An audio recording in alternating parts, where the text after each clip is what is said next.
हां, आज आपण फ्लावर ज्वेलरी जो माथा टिका असतो हळदी लुकला तो करतोय. एक वॅक्सची पट्टीचा एक तुकडा कट करून घेतला आहे. वॅक्स करतो ना आपण, त्याची पट्टी असते ना, त्याच्यावर फुलं चिटकवण्यासाठी हा ग्लू असतो. ग्लू म्हणजे हॉट ग्लू असतो. त्याला गरम करून ते ग्लूची कांडी असते ते लावायचं आणि त्याच्यावर असे फुलं चिटकवायचे छोटीशी पट्टी घेऊन. फार सुंदर असा हा माथा टिका तयार होतो. फ्लावरसुद्धा फार चांगले ज्वेलरी बघा, असं लावून बघायचं. माथा टिका वेगवेगळे प्रकारचे फुलं आणून आपण ते करू शकतो. आणि परत हा थोडासा हॉट ग्लू लावायचा आणि पुन्हा परत तिथे एक फूल चिटकवायचं.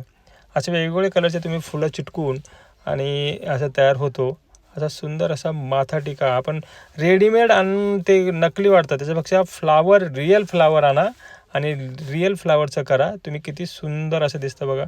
आता मी बरेच जे फ्लावरची ज्वेलरीसुद्धा याच्या गळ्यात घालणार आहे, पण तुम्हाला सुरुवातीला मी माथा टिका करायला शिकवतो आहे.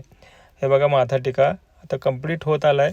आणि हे झाल्यानंतर सरळ सरळ ते पाठीमागे, सगळ्यात पाठीमागे तुम्ही सुईनं किंवा दोऱ्यानं किंवा कशाने पिननं वगैरे टक करू शकता. हे बघा किती सुंदर असा हे माथा टिका तयार होतो.